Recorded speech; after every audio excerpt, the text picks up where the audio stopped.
Hello wonderful person, this is Anton, and in this video we're going to be discussing some of the recent updates in regards to the growing crisis in modern cosmology, or basically a major problem cosmologists have in trying to understand the entire universe. And that's because for several years, cosmologists have been arguing over a single number, the number that we commonly refer to as the Hubble constant, which essentially serves as a kind of a speedometer of the entire universe, or basically the number that tells us how fast the universe seems to be expanding and accelerating its expansion. But recently, two major studies based on two separate observations, one from the Atacama Cosmology Telescope and the other one from the telescope referred to as DESI, have officially pushed this mystery into a full-blown crisis. Something we're going to discuss in this video and something that I'm going to try to explain. But in essence, to understand why this is a problem and what's actually happening here, we obviously first have to understand, so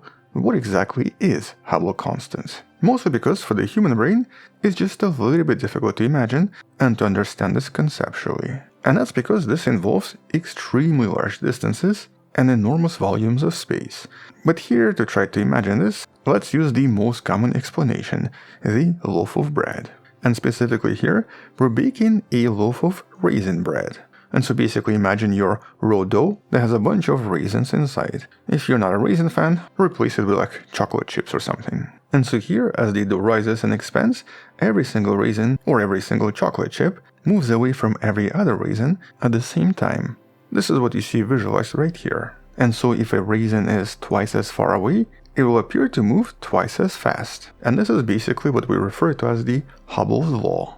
The law of the expanding universe, and the universe that's constantly accelerating its expansion. And so now if we replace the bread with the universe, here we're actually going to be measuring things in very large velocities, specifically in kilometers per second per megaparsec. 1 megaparsec is approximately 3.26 million light-years. Or just to rephrase this, for every 3.3 million light-years, the velocity of expansion is going to increase by a certain number. And so, for example, based on some of the older measurements, this number was believed to be 68 kilometers per second. And just to give you a more visual example, the closest large galaxy to us, the Andromeda galaxy, is essentially almost 3 million light-years away from us. And that of course means that the space between us and the Andromeda is technically expanding at 68 kilometers per second away from us. But because the galaxy is also moving toward us because of various gravitational effects, it does appear to be moving toward us, even though technically the space is expanding. But because of this expansion, that's why most of the galaxies around us do actually appear to be moving away from us. And we know this because most of them then appear to be kind of redshifted. Or basically they appear to be much more red than they should be.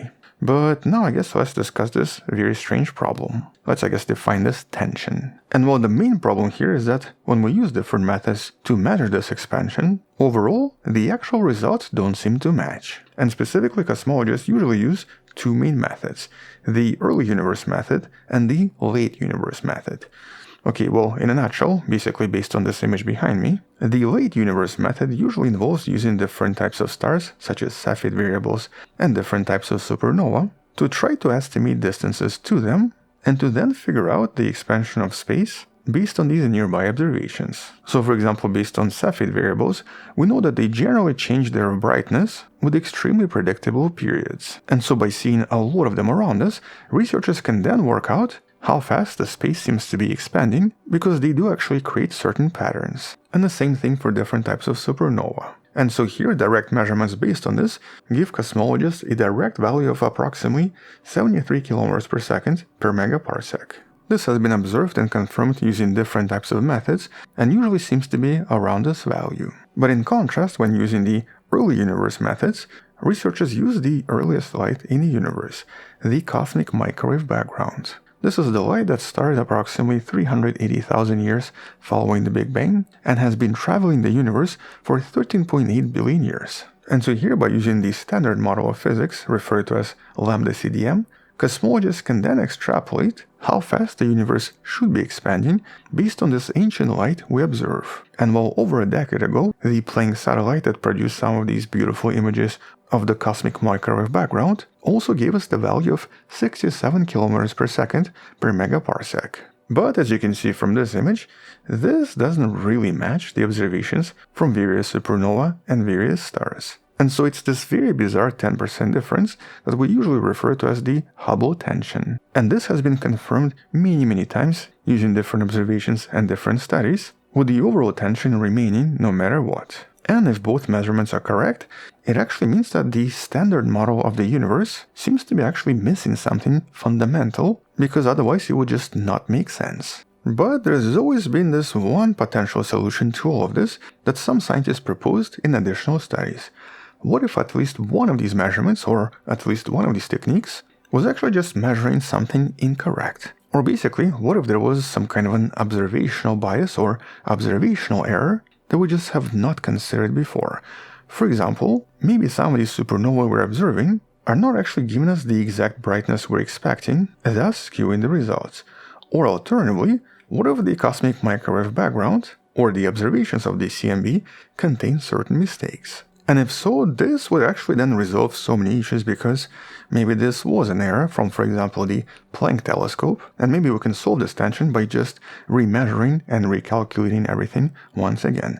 And that was basically the hope for the past 15 years. And that's because for the past 15 years, that's what Atacama Cosmology Telescope was trying to determine. It spent 15 years mapping the cosmic microwave background with incredible resolution, but in this case using an entirely different method from what was used in the Planck telescope. And that's because here this telescope scans large patches of the night sky in order to detect very tiny variations in temperature and polarization. And it does so by using these ultra-sensitive cryogenic detectors, as well as rapid scanning techniques. And so here, by measuring several frequencies including 98, 150 and 220 GHz, and by separating dust from the CMB observations, after 15 years, it finally released its complete results.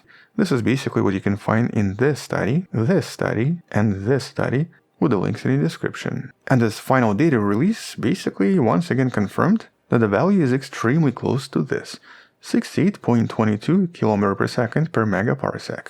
Extremely close to the initial observations from the Planck telescope. And that's a really important achievement. But here this is really important for another reason. This is significant because, unlike the Planck telescope, ACT used a very different instrument and very different methods, mostly focusing on the polarization instead of just measuring the temperature. Which essentially proves that the observations from the Planck telescope were very likely extremely accurate, and the expansion of the universe at that time was extremely likely to be 68 km per second per megaparsec. So nothing here was a fluke, there was unlikely to be any mistake, and the Hubble tension is real after all.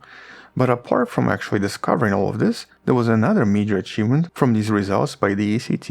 And that's because this telescope achieved something else extremely dramatic. It was able to test approximately 30 different extended models, or I guess slightly more unusual explanations in physics, that tries to explain Hubble tension one way or another.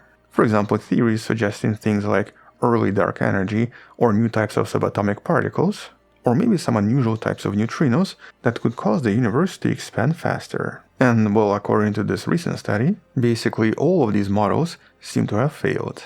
The data in this case was so precise that it left almost no room for any of these models, essentially invalidating all of them. And well, technically this is good news, because now we can stop looking for these small fixes to the model and instead start looking for a more revolutionary change in the lambda CDM model and our overall understanding of the entire universe. In other words, scientists now have to take an entirely different approach, because the Hubble tension is definitely there, and right now there's absolutely no explanation. Although, just as a side note, we are going to be exploring a potential explanation in one of the videos very soon, so do subscribe if you'd like to discover more. But apart from the observations from the Atacama Cosmology Telescope, we also have some major reports from DESI, the Dark Energy Spectroscopic Instrument that was busy creating the largest 3D map of the universe ever made, in this case tracking 15 million different galaxies. And by March 2025, the results from this telescope started to suggest that, over time,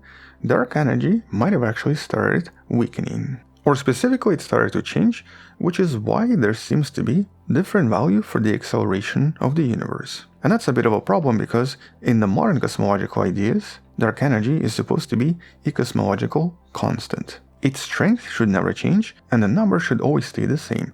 But the data from DESI achieved a statistical significance of 4.2 sigma, with the results showing that the dark energy might be evolving and that dark energy is not constant after all. Which by itself was a huge discovery because it kind of changes everything we thought we knew about the universe, and even what's going to happen to the universe at the end, suggesting it might not end in a big freeze, but perhaps a big crunch or a big bounce, or basically it might shrink and start again with a big bang sometimes in the future. With some of the other studies, such as the one by Daniel Skolnick that measured the distances to the Coma cluster, even discovering something else that seems to be once again a little bit bizarre. Here, by using a combination of supernova and the speed of stars, the team used the Hubble telescope to discover that the constant was 76.5 km per second, so even higher than the usual 73 km per second, basically increasing this tension even more. And the conclusion from the study was that the closer we look in the universe, the faster it seems to be expanding.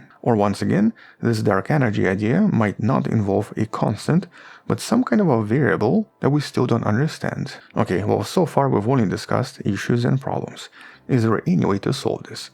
And the answer seems to be yes, or at least maybe. Here we could maybe use additional methods and more exotic methods to try to find some kind of a tiebreaker by using at least one type of very rare events, for example gravitationally lensed supernova. And this usually happens when some kind of a massive galaxy cluster acts like a magnifying glass, bending the light from distant supernova and actually splitting it into multiple images. And because for each of these images the light takes just a little bit longer to reach us, we can use this time delay to calculate the Hubble constant once again. Here this would be a completely different method involving something entirely different, and could thus establish this Hubble constant in an entirely different way. But the problem here is that despite this being a very interesting method, right now there are just not enough points. Or basically only a few such supernovae have been discovered, and a few of them actually happen in just the right time where scientists expect to see future light in the next few years. But luckily, 2 more have been discovered, referred to as Supernova Aries and Supernova Athena. These were actually found by the James Webb Space Telescope. And as you can see from this image, one of them is going to reappear in 1 or 2 years, but the other one is expected to appear in 60 years. And this will actually give scientists just enough data, hopefully, to recalculate the Hubble constant once again. Or just to rephrase this, depending on the Hubble constant value, the light from the supernova is going to appear either earlier or later, making this another type of an experiment that can provide us with precise tests for cosmic expansion. But obviously, because in this case we have to wait for a very long time, at this point there are not going to be any answers anytime soon. Either way though, what we're observing right now, and all of these new results, are slowly dismantling some of our best theories when it comes to cosmology. And so right now there's almost no doubt that this Hubble tension seems to be real, and that any kind of small fixes scientists proposed before don't seem to work. But we still don't really have any answer. And so whether the dark energy is just weakening over time, or there is something else going on here, like for example magnetic fields that some scientists have considered before, right now nobody has any answers. But what's certain is that we're definitely standing at the edge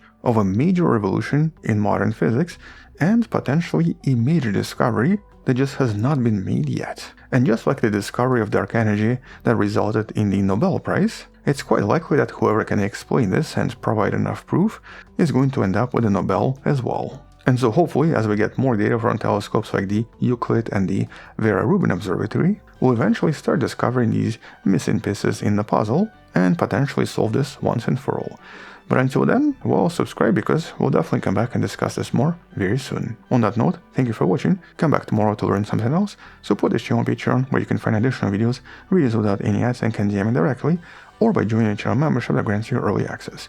You can also support this channel by buying the Wonderful Person t-shirt in the description below. Stay wonderful, I'll see you tomorrow, and as always, bye bye.